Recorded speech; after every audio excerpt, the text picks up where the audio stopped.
चीज़ पापा संभालते थे, बोलते थे बस तुम पढ़ो, और मम्मी को बोलते थे बस तुम अपना काम करो, बाकी हम सब देख लेंगे। साजिश थी, गलती किससे होगी? साजिश थी, वहाँ पे सब रेडी था, बस वहाँ रहते तो पापा बच जाते हैं, हम लोग साथ रहते। पापा नहीं रहे तो अब सब मतलब क्या करना है समझ नहीं आ रहा है कुछ, कौन क्या करेगा। इतनी कम उम्र में अब बहुत बड़ी जवाबदेही आ गई है, परिवार को संभालना है।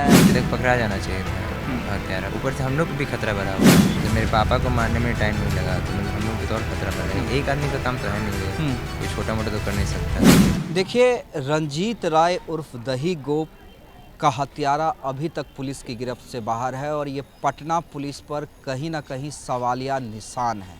देखिए, लगातार इस मामले में हम इसलिए बने हुए हैं क्योंकि कुछ लोग कुछ और एंगल दे रहे हैं, लेकिन जो भीड़ थी वो इस बात की ओर इशारा ज़रूर कर रही थी कि कहीं ना कहीं अपने ज़िंदगी में रंजीत राय उर्फ दही गोप ने लोगों के लिए बहुत कुछ किया है और वो भीड़ यही बता रही थी। देखिए, इतने कम उम्र में मैं आपको बता दूं, रंजीत राय के दो बेटे, बड़े बेटे हमारे साथ हैं और इनकी भी उम्र महज इतनी ही है कि खुद अभी 10th में है। हम बातचीत करने की कोशिश करते हैं।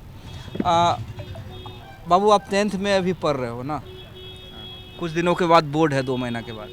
हाँ, कौन से स्कूल में? GD गोयनका में। GD गोयनका में। फीलिंग के बारे में तो नहीं, लेकिन अब मैं ये पूछना चाह रहा हूँ कि लगता है कि इतनी कम उम्र में अब बहुत बड़ी जवाबदेही आ गई है, परिवार को संभालना है, तमाम हित नाते को संभालना है। लगा था इतनी कम उम्र में इतनी बड़ी जवाबदेही, जिम्मेदारी मिल जाएगी? नहीं, पापा रहते तो कोई दिक्कत नहीं होता था, सब चीज़ पापा संभालते थे, बोलते थे बस तुम पढ़ो, और मम्मी को बोलते थे बस तुम अपना काम करो, बाकी हम सब देख लेंगे। अब पापा नहीं रहे तो अब सब मतलब क्या करना है समझ नहीं आ रहा है कुछ, कौन क्या करेगा।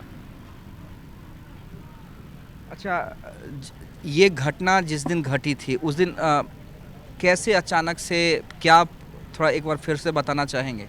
कैसे अचानक आप लोगों को खबर लगी, क्या माहौल था उस वक्त का? मेरे स्कूल का एनुअल फंक्शन था तो हम गए हुए थे गांधी मैदान। अच्छा, फिर गांधी वहाँ मैदान। हाँ, तो वहाँ से लौटे हम शाम में 7 बजे। तो हम घर पे गए थे, घर पे ऊपर बैठे हुए थे रूम में अपना। तो फिर हमको पापा आए 7:30 में, 8 बजे आए पापा। फिर हमको आवाज़ आया फायरिंग का, तो हम समझ गए कि पापा भीड़ में कर नहीं सकते, मतलब भीड़ में कोई करेगा नहीं, करेगा तो पापा पे ही करेगा। तो हम जल्दी दौड़ के आए नीचे, तो देखे पापा गिरे हुए हैं। तो हम सब गाड़ी लाया, गाड़ी में बैठाया पापा को, फिर पापा को ले गया हॉस्पिटल। सब हम पीछे पीछे पापा के गए बाइक से। तो फिर वहाँ से हाईटेक गए, हाईटेक से फिर सब अनुपमा लेके चला गया। अनुपमा में सब डॉक्टर बुलाया कि आइए हम निकाल देंगे गोली, जबकि वहाँ कोई कॉल नहीं उठा रहा था। फिर कॉल करने पे और वहाँ से हटा दिया कि नहीं हो पाएगा। फिर वहाँ से PMCH लेके भागे। PMCH में डॉक्टर सब रेडी था, 13 डॉक्टर नीचे खड़ा था, स्वास्थ्य मंत्री पास कॉल जा चुका था। फिर भी मतलब वहाँ से कौन क्या किया, वहाँ से हटा दिया। सब अपना ही आदमी लोग लड़ाई कर लिया वहाँ पे कि नहीं नहीं यहाँ से हटाइए। तो वहाँ से फिर रूबन लेके गए, जबकि वहाँ अगर पापा रहते तो हम बच जाते पापा। ये मतलब आप कह रहे हैं, हालांकि आपके दादाजी ने भी ये घटना बताई थी, लेकिन आप कह रहे हैं कि गोली लगी है उसके बाद 4 हॉस्पिटल का चक्कर लगाना पड़ा है। तो उसमें तो काफ़ी टाइम लग गए होंगे। 2 घंटा 2 घंटा 2 घंटा लगा वहाँ जाने में। यहाँ से हाईटेक से फिर अनुपमा का रांची रोड है पटना, वहाँ से फिर PMCH लेके गए पापा को। फिर वहाँ पे सब रेडी था, बस वहाँ रहते तो पापा बच जाते हैं, अभी हम लोग साथ रहते पापा। तो ऐसा अचानक क्यों हुआ?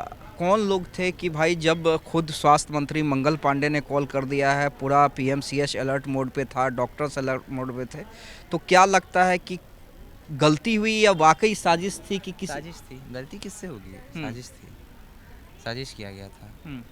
अब किसके द्वारा हुआ ये नहीं पता है, बस साजिश था कि मतलब किसी तरह, मतलब डॉक्टर्स के पास इलाज ना हो पाए। क्योंकि वहाँ डॉक्टर बोले कि बस 15 मिनट दीजिए हमको, हम CT स्कैन करके सब चीज़ ठीक कर देंगे। और वहाँ से लड़ाई सब कर लिया। बहुत लोग थे साथ में, 500-600 लोग साथ में घूम रहे थे उस समय। कई दोस्त थे तो उसी बीच में दुश्मन भी कुछ थे। वही बात था। अच्छा, कितनी उम्र हो रही होगी आपकी? 16 साल। साल। मैं देखिए, अब आपसे जो पूछ रहा हूँ उस समझिएगा, 16 साल की उम्र में क्या अभी तक आपने सोचा है कि अब परिवार को कैसे, क्योंकि मैं आपकी माताजी को देख रहा था, उनकी स्थिति अभी भी काफ़ी ख़राब है, सदमे से उबर नहीं पा रही हैं। तो आपके पास तो एक जवाबदेही ये भी है कि उनका सहारा भी बनना है, परिवार वालों का सहारा भी बनना है, और जो ख्वाहिशें थी अपने पिता की उसे भी पूरा करना है। पापा का तो ख्वाहिश यही था कि पढ़ के कुछ बने हम। पापा पढ़ाने पे ही ज़्यादा बिजी रहते थे। फिर मम्मी को हम समझाए भी, मम्मी अब कुछ रोने से नहीं होने वाला है, आप ही को सब करना है, क्योंकि हम तो पढ़ने पे हमको ध्यान देना है। तो मम्मी को समझाए तो मम्मी बोली कि हाँ, मेरे से तो हल्का फुल्का बात की मम्मी। फिर नहीं, मतलब रो ही रही है मम्मी, और तबीयत ख़राब होते जा रहा है मम्मी का। सब समझा रहा है कि मत कीजिए ऐसे, फिर भी मम्मी शांत नहीं हो रही है।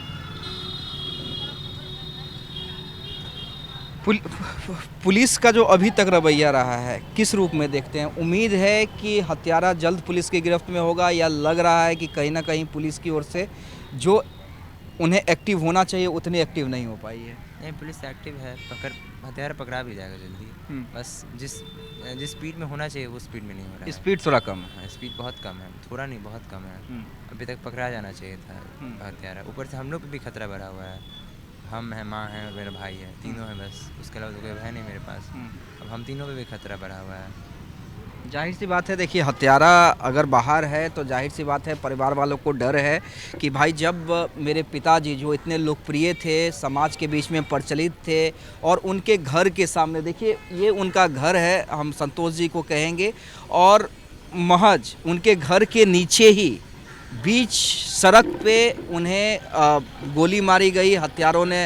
हाँ, जो वहाँ पे आप टेम्पू देख रहे हैं, तो अब समझिए कि जो साहस है वो कितना बड़ा होगा उन हत्यारों का। और देखिए सब कुछ प्लान था। हम आपको एक चीज़ और बता दें कि जब जैसे जैसे हम आ रहे हैं, कुछ समझने की कोशिश कर रहे हैं, यहाँ पे एक श्राद्ध कार्यक्रम चल रहा था और सीसीटीवी जो था वो पर्दे से ढका हुआ था। यानी सब कुछ प्लानिंग के तहत कि सीसीटीवी में कुछ रिकॉर्ड ना हो, और अगर घर के नीचे, और वो भी इतने लोकप्रिय व्यक्ति की हत्या, तो समझिए कि पूरी प्लानिंग के तहत पहले से ताक लगाए हुए कि कब क्या करना है वो की। और निश्चित रूप से ये जो कह रहे हैं वो समझने की बात है कि जब तक हत्यारा पुलिस की गिरफ्त से बाहर रहेगा तब तक इन लोगों पे भी खतरा है। अच्छा बाबू, ये बताइए, कुछ, हालांकि आप तो पढ़ाई कर रहे थे, लेकिन कुछ है क्या कि हाँ कुछ राजनीतिक द्वेष हो सकता है, उनकी लोकप्रियता जो बढ़ रही थी वही उसके? बात वही मेन है कि पापा मतलब 2 साल से दो क्या हमेशा से बढ़ते आ रहे हैं, अभी बढ़ ही रहे थे पापा। पॉलिटिकल भी हो सकता है और दुश्मनी वाला भी हो सकता है बात। जब मेरे पापा को मारने में टाइम नहीं लगा तो मतलब हम लोग पे तो और खतरा बढ़ रहा है। एक आदमी का काम तो है नहीं है, कोई छोटा मोटा तो कर नहीं सकता है, क्योंकि पापा को जानता था कि उनको कोई मारना आसान नहीं। पीछे से मारा, सामने से मारता तो खुद पता चल जाता क्या होता है। अच्छा, पीछे से मारा, सामने से मारने किसी की हिम्मत ही नहीं था ना, पीछे से मारा है। तो आपको लगता है कि राजनीतिक भी हो सकता है, और जो उनकी लोकप्रियता बढ़ रही थी उससे लोग घबराए हुए थे? उसी से वही मेन मैटर था, उसी से हुआ है। ऊपर से हम तो सरकार को बोलना भी चाहेंगे कि मतलब हम तीनों का सिक्योरिटी दे दे बस, कि हमको डर लग रहा है कि एक कोई छोटा मोटा व्यक्ति होगा नहीं, पकड़ाएगा भी तो क्या ही बोलेगा वो। आपको स्कूल भी जाना है? वही तो मेरा स्कूल है, अभी पढ़ाई तो करना है। छोटा भाई कौन क्लास में? वो 2 में है, डॉन बॉस्को में। जाहिर सी बात है, देखिए मैं ज़्यादा सवाल इसलिए नहीं करना चाहता हूं क्योंकि किस तकलीफ़ से ये लोग गुजर रहे होंगे इसका अंदाज़ा आप लगा सकते हैं, क्योंकि महज 45 साल के उम्र के ही रंजीत राय थे।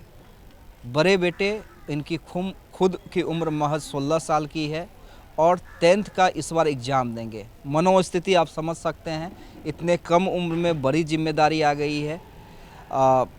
लेकिन इनका कहना है कि सिक्योरिटी मिलना चाहिए और हत्यारा जल्द से जल्द पुलिस की गिरफ्त में होना चाहिए, क्योंकि जब तक वो बाहर है तब तक इन पर, इनके छोटे भाई और इनकी माता पर खतरा है।